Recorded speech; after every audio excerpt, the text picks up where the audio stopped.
Here's the Trump and Putin phone call has just concluded. Times Now is learning that it was a 2-hour-long phone call, and a press conference by the U.S. president is now expected following the talks with the Russian president. Let's go across to Rishabh for more on this. Rishabh, very, very significant that there's been a 2-hour-long conversation. Any details emerging from what exactly was discussed? Well, Madhav, what we can confirm to our viewers right now that the call was positive. Both United States and Russia has confirmed that it was a very positive call between Trump and Putin, and the way, the statements that have come out from both the sides looks very, very positive. Envoy of President Putin says that with President Trump and President Putin, in part, the world is a safer place. On the other hand, we have seen the United States also saying that the call went very smoothly. Now, all of us are waiting for the press conference by U.S. President Donald Trump to understand what the meat of the whole conversation was, what's the new revelation that will come out. Has President Putin agreed upon the 30-day long ceasefire? Remember, just moments before the call had begun, President Putin has put in one condition that we can agree to the 30-day ceasefire if U.S. agrees that there will be no shipment of equipment or weapon to Ukraine from United States in those 30 days. So it remains to be seen how things unfold. But yes, it looks positive by the reactions that are coming in from Moscow and Washington. All right. Thank you so much, Rishabh, for joining us with that quick update. And viewers, the big question is, are we looking at the beginning of the end of the Russia-Ukraine war? With U.S. President Donald Trump just concluding that phone call with Russian President Vladimir Putin. Remember, this conversation assumes significance as the U.S. administration looks to persuade the Russian leader to sign off on a 30-day ceasefire proposal as a possible pathway to end the war.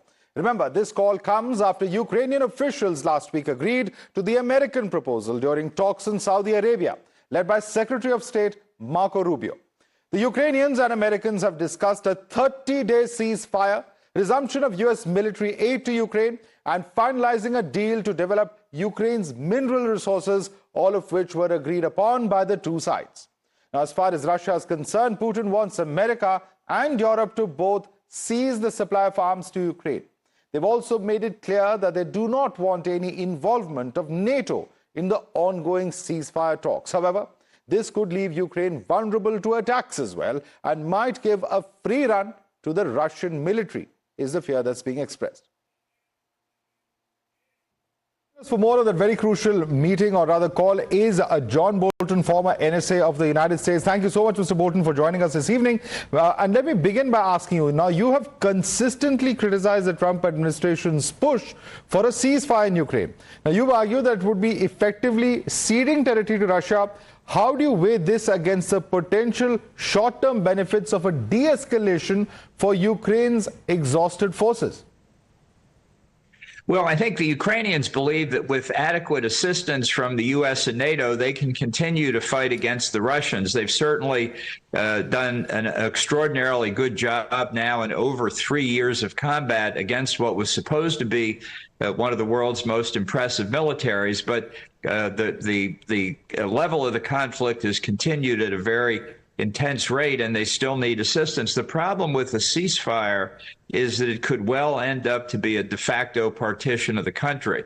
And that's why I think this phone call between Trump and Putin is so important. Trump has already made many concessions to the Russians even before the negotiations have begun. And I think Putin will try for more concessions today in this call. We'll see how well it works out for the Russian side. Which are those potential concessions that he could squeeze out, as you've been quoted as saying in the past? What are those concessions, in your view? Well, Putin and the Russians see this as a conflict much larger than Ukraine. They see it as a way fundamentally to push NATO deployments back from Russia's periphery. They blame the war, in effect, on NATO, which is ridiculous, but it has found resonance in Trump. And I think Putin sees that if he can negotiate with Trump, not with the Ukrainians, not with the Europeans, but just with Trump, he can gain substantial benefits that he hasn't been able to achieve on the battlefield. Right. But is that really something that is practical? Can Trump really abandon NATO and, completely sidestep all the historic ties that have been there? Because while there have been statements, many also say that this could be more of a bargaining tactic than actually something that's implemented on ground. What's your guess on this? Well, we're about to find out. I think Trump, as I wrote in my book, came very close to withdrawing from NATO at the summit in Brussels in 2018. He doesn't understand the institution. He still thinks that the Europeans are getting a free ride. People should remember at his first meeting with Kim Jong-un in Singapore, when Kim complained about U.S. South Koreans' annual military exercises, Trump canceled them right there on the spot. So it's anything goes in this call, and Putin will be applying his best KGB manipulation tactics to see what he can get. Right. And also, you have been quoted as saying, and I just want to read out, that the Trump administration is, in your view, undoing decades of work to strengthen U.S. security. Now, the big question is whether the old approach works, whether the new approach works. But what is it? Is it NATO, or is it something else that you're talking about when you refer to undoing what has been done decades in the past? Well, certainly NATO, but potentially also South Korea, Japan, other U.S. allies, and with Trump's launching a series of increasingly aggressive moves on tariffs, he could be doing a lot to unravel the international economic system that we built up very slowly and painfully since 1945. He's just in the early stages of what could be a global trade war that will leave all the participants worse off. Right.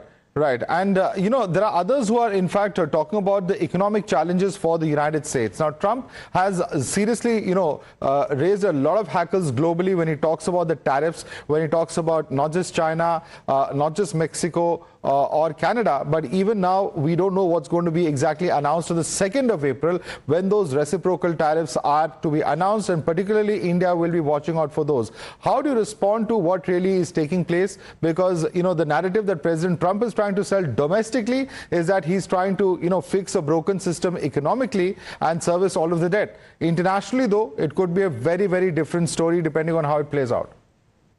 Well, maybe at some point he can explain to the American farmers and manufacturers who sell many of their products overseas that if our trading partners respond with their own tariff increases, that the agricultural products and manufactured goods that we couldn't sell in America because our population isn't big enough now can no longer be sold overseas.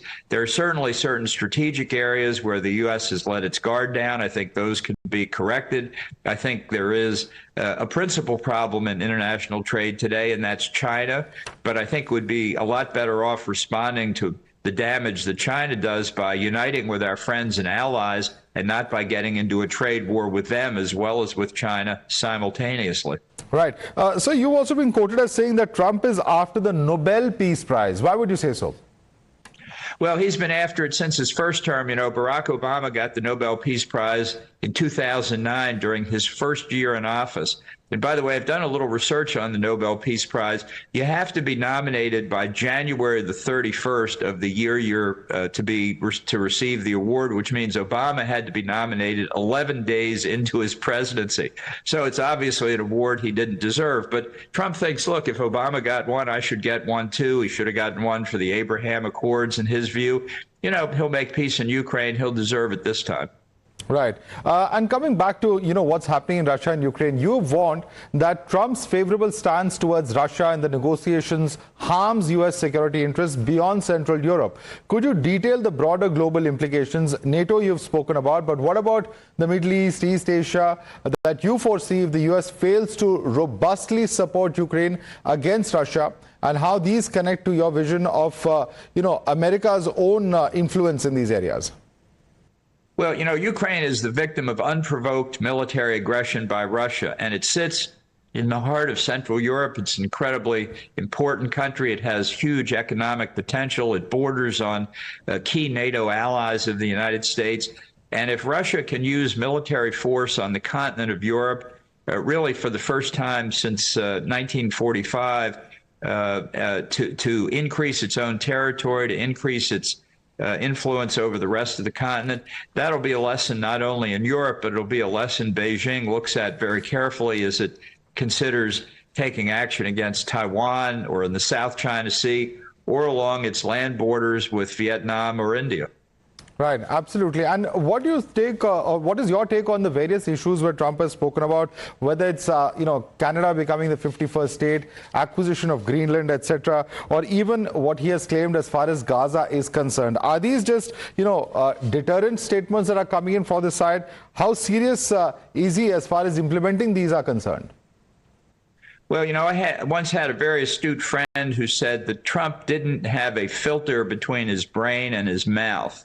And I put those statements about Canada and the Gaza Strip in particular into that category. Canada's never going to be the 51st state, and Donald Trump's never going to build an Eastern Mediterranean Riviera in the Gaza Strip.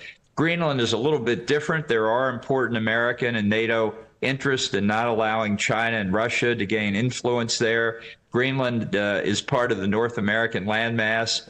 And our Secretary of State tried to buy it first in 1868, the year after we bought Alaska from Russia.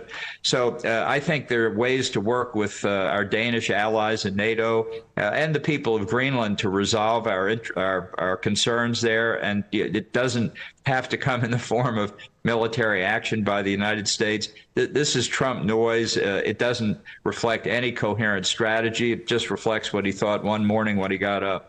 Right. And also the kind of implications that all of this has for the Middle East are very significant. We're talking about a situation where there are still hostages there. We have seen, of course, some amount of forward movement in terms of peace talks that have taken place and a ceasefire subsequently. But what about the positioning that we've seen over the last few days? And, the very fact that we're talking at a time when there have been airstrikes in Gaza. We have seen deaths of more than 400 Palestinians. And do you really hope that the kind of ceasefire promise that was there a few months ago, are they now beginning to fade?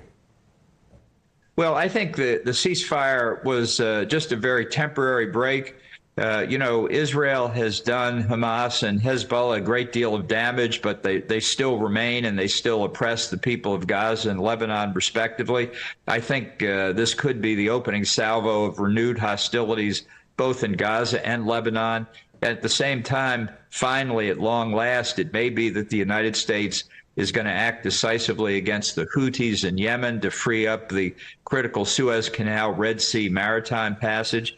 And I think Israel is looking quite seriously at whether this time, this could be the right time to go after the Iranian nuclear weapons program. So I think there's a lot more to come in the Middle East. Right. Also, sir, we have seen how, in fact, Tulsi Gabbard, the Director of National Intelligence, has visited New Delhi. She has met with the Prime Minister. India has taken up the issue, of course, of Khalistan gangs that operate from U.S. territory. India has had a long-standing issue with several of them who even protested or even threatened our diplomats, not just in U.S. but in Canada as well. How do you see this in terms of the importance that A, U.S. accords to India, particularly in the area of intelligence, and B, what do you make of India's request and how likely this regime is to accept those demands that are being made by India?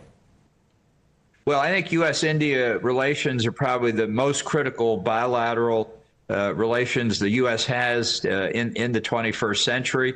I know the sensitivity of this issue. I don't think Trump has addressed it specifically, although his relationship with Prime Minister Modi was very good in the first term, and I think it looks like it'll be very good in the second term. On Tulsi Gabbard, I just say she's Director of National Intelligence, so she shouldn't be having a role in policy issues. It should be confined to intelligence. We'll see how that works out. All right. Thank you so much, sir, Mr. John Bolton, for joining us and sharing with us your perspective this evening. Thank you for having me.